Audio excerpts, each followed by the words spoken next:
Je sais vraiment pas par où commencer. Je suis super ému. Je suis venu devant mon ancienne école primaire, ma première école primaire en Belgique. Et cet endroit est lié à un souvenir intense. J'ai pas été un élève comme les autres. J'ai été arraché de la Tunisie et amené ici en Belgique. On m'avait même pas expliqué pourquoi.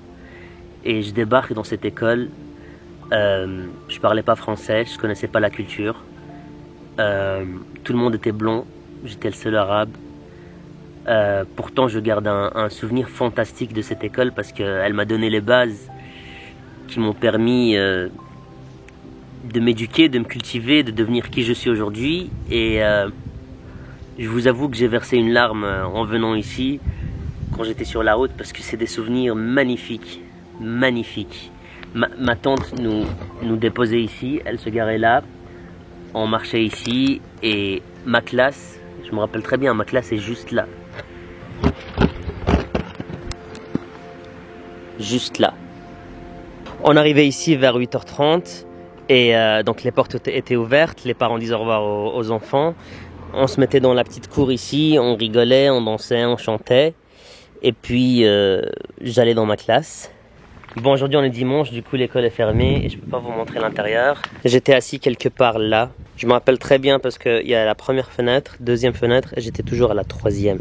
Et je me rappelle ma cousine Mayassa, elle était dans cette classe là et on le rappelle tous de son prof, Monsieur Leupart, qui, comment dire, faisait un spectacle avec l'odeur de ses aisselles. C'était inoubliable. Donc j'ai passé 2 ans ici, de ma 5e à ma 6e primaire. Et on est parti vers un autre immeuble, qui est l'immeuble des secondaires. Bon, j'arrive pas, je fais quoi? Bon, je fais voler le drone ou quoi? J'ai envie de la voir, elle me manque cette école.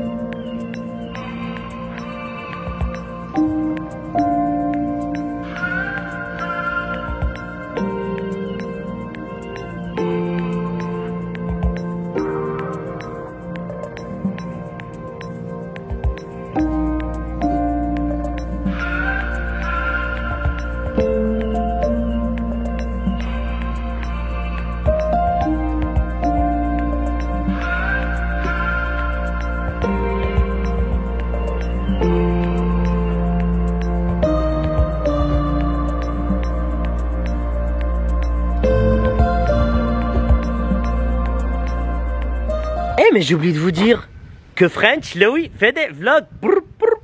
Ce quartier est magnifique, il est très vert, il est très classe. Et quand j'étais gosse, je pensais que toute la Belgique était comme ça. Et quand j'ai grandi, je me suis rendu compte que pas du tout. On était super chanceux d'être dans cette école. Et voilà, c'est à Woluwe, Saint-Pierre. Dans la psychologie, ils disent que en fait, quand il y a un événement qui vous a vraiment marqué, en bien ou pas bien, on va se rappeler exactement de cette période et de cet endroit où cet événement s'est passé. Par exemple, on se rappelle tous d'où on était le 11 septembre quand on a vu les 2 tours s'écrouler, parce que c'était un événement tellement fort et intense que ça s'est imprégné dans notre mémoire et on se rappelle tous de où est-ce qu'on était, avec qui, les détails de cette journée. Donc pour moi, les premières années que j'ai passées ici en Belgique, dans cette école, m'ont tellement marqué que je me rappelle de tous les détails de cet endroit. Même la distance entre les arbres, tout. Et je trouve que c'est super intéressant.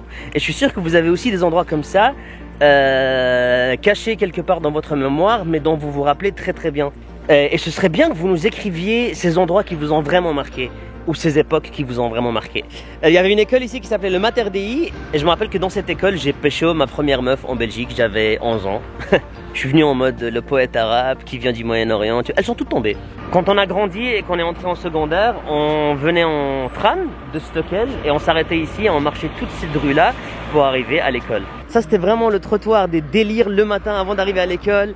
On délirait, on se donnait de nos nouvelles. Parce que forcément, on n'avait pas encore de GSM, on n'avait pas encore de téléphone. Et c'était pour moi mon moment favori. Voilà, et tu croisais plein de gens de classes différentes et c'était la folie. Et voici l'entrée des secondaires.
C'est vraiment vers la première, deuxième secondaire que j'ai commencé à avoir des potes, j'ai commencé à parler français et j'ai commencé à savoir m'exprimer et on a commencé à former un petit groupe magnifique. Il y avait Céline, il y avait Johan, il y avait Bernard, il y avait Maya, il y avait Stéphane, il y avait Mathias, il y avait Caroline, il y avait Hélène, il y avait Titane. C'était un groupe de malades et jusque maintenant on se connaît. C'est vraiment là que j'ai commencé à apprécier les différentes cultures parce que toutes ces personnes que je viens de citer viennent de cultures différentes et ils étaient très différents les uns des autres. Mais ce qui nous regroupait, c'était cet endroit-là. Et je pense que c'était la meilleure époque de ma vie. Mais de toute façon, je pense que l'adolescence, c'est la meilleure époque pour tout le monde. Enfin, je l'espère. Et c'est là qu'on a commencé à découvrir la vie. Voilà, la vie, l'humour, les premiers amours, les chagrins, la connaissance. Bah oui, on est à l'école quand même. Et voilà, Athénée Royal de Cromlingue. Merci. Merci. Je sais que c'est très difficile pour vous de ressentir l'émotion que je suis en train de ressentir, mais voilà, je me devais de la partager. Ah désolé, j'ai pas vu qu'il y avait une poubelle derrière. Ma première copine, je l'emmenais là-bas, là où il y a les petits gosses qui courent, et c'est là-bas que je l'ai embrassée pour la première fois. Mais à ne plus faire, à ne plus faire. Coronavirus. Regarde qui est là, Nickel. Nickel, c'est l'un de mes meilleurs potes en Belgique. Oui, il s'appelle Nickel. Et par hasard, il passe là, c'est un truc de malade. Donc voilà, pas les premiers, pas les derniers, et il va falloir apprendre à vivre avec ça. Philosophe. Pas de masque, pas de bijoux. Habibi. Mec, ça fait longtemps. Viens quoi mec. C'est la mode à Dubaï. Ouais. Vous connaissez pas la mode à Dubaï? Non, mais la mode à Dubaï, c'est mode. C'est les hommes deviennent des femmes. C'est mode Homo erectus. On a. Comment on a fait pour avoir la même cover? Je sais pas. Je l'ai acheté dans un magasin tout pourri à Dubaï. Mais moi je l'ai acheté dans un magasin tout pourri à Bruxelles. Mais non. Merci à la Chine quand même. Et un bon petit taille avec un bon petit. Voilà. Ça c'est l'une des rues les plus prestigieuses de Bruxelles. Il y a un chien qui s'est perdu là-bas, je l'ai trouvé sur la rue, je sais pas où il va mais il est en train de s'enfuir.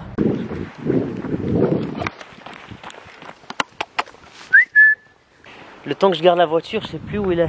Bon, j'ai rencontré une personne âgée, elle m'a expliqué qu'en fait, il y avait rien à faire, que ce chien était toujours en liberté et que la proprio s'en foutait complètement et qu'ils essayaient de lui dire qu'elle devait faire gaffe en fait, qu'il pouvait se faire agresser ou voler ou écraser et elle s'en fout complètement.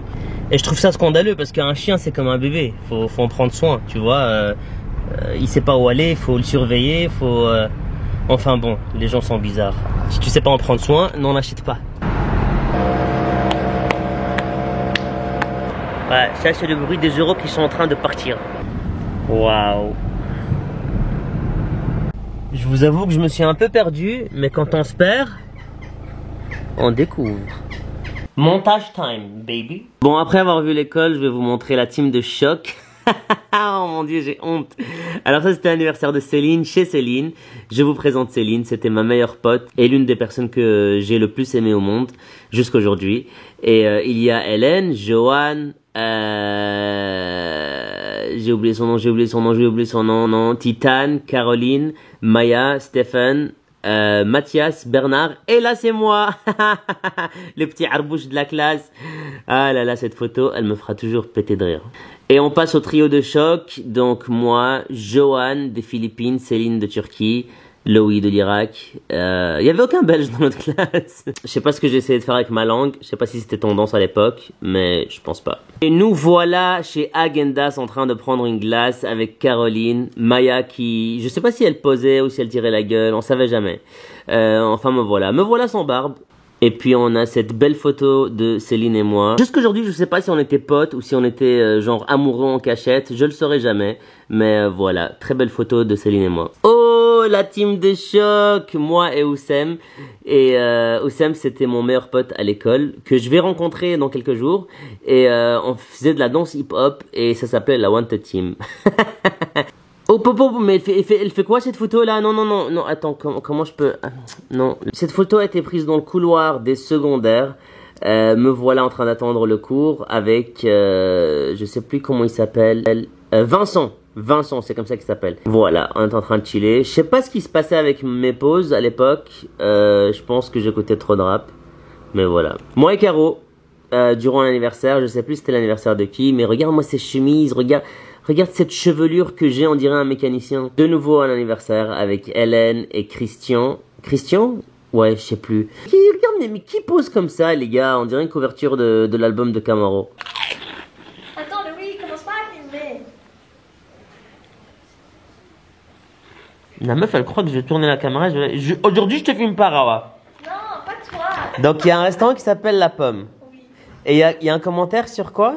La pomme commence à pourrir. La pomme commence à pourrir. Il y a des gens qui sont quand même créatifs avec leurs commentaires. Attends, je vais te lire le commentaire de la personne. Parce que, après avoir attendu plus d'une heure, un méchant serveur nous a affirmé que la raison pour laquelle nous attendions depuis aussi longtemps était que nous avions commandé des nachos. Mais monsieur, en quoi des nachos industriels influeraient sur la durée d'obtention de la commande apportée à vos services? Et puis elle a mis le blanc, c'est le méchant. Type de votre lecture. Les gars, imaginez qu'elle kiffe ce burger. Elle sait très bien que c'est bon, mais juste parce qu'elle a eu ce commentaire, elle a eu pitié pour la meuf et du coup elle me fait y aller. Mais je meurs. Mais t'es trop gentil, Rawa, va falloir... Solidarité, c'est trop cher. Ouais, les gars, j'en peux plus de Rawa, je vais m'asseoir avec son père. Elle me suit partout où je vais. Rawa, est-ce que je peux profiter de cet instant avec mon oncle? Oui, laisse-moi tranquille. Ça m'énerve quand on est assis et le soleil se couche. Aucun respect le soleil. Je dois faire ma valise parce que demain je pars à Paris et j'ai vraiment la flemme donc... Voilà, ma valise est prête, la journée se termine, ce vlog touche à sa fin. Demain donc Paris, 8h30 du mat. C'est un voyage qui est excitant et qui me fait peur en même temps. C'est pas un voyage touristique, c'est un voyage où je vais voir un peu comment se passe la vie là-bas. Je connais très peu de gens, j'ai très peu d'informations, mais je vais aller découvrir, je vais aller apprendre, je vais aller voir comment est-ce que je pourrais vivre seul là-bas, dans quel business je pourrais travailler, est-ce que je peux faire exactement ce que j'étais en train de faire à Dubaï, à Paris, comment rapatrier mes biens, mon argent, etc., ma voiture. C'est la première fois de ma vie que je pars dans une ville seule, c'est un grand pas. Et je suis super excité de pouvoir le documenter sur cette chaîne. Et je pense que cette chaîne, c'est vraiment la raison qui me pousse à aller à Paris. Je sais, c'est fou, hein. Je sais, il n'y a rien de concret sur cette chaîne, mais moi, je le sens. J'ai de l'expérience, je le sens. J'ai un instinct de malade. Et voilà, ça va être une semaine de découverte. Et une découverte ensemble. Et je vous cacherai rien, je vous montrerai tout. Et si vous voulez lâcher un commentaire par rapport au poil de mon bras, je peux rien faire. Vous allez l'écrire, vous allez le poster, voilà. Tu veux que je fasse quoi? Voilà, tu vas le faire, qu'est-ce que tu veux que je te dise? Vas-y, écris ton commentaire, vas-y. Bon les gars, je vous dis à demain.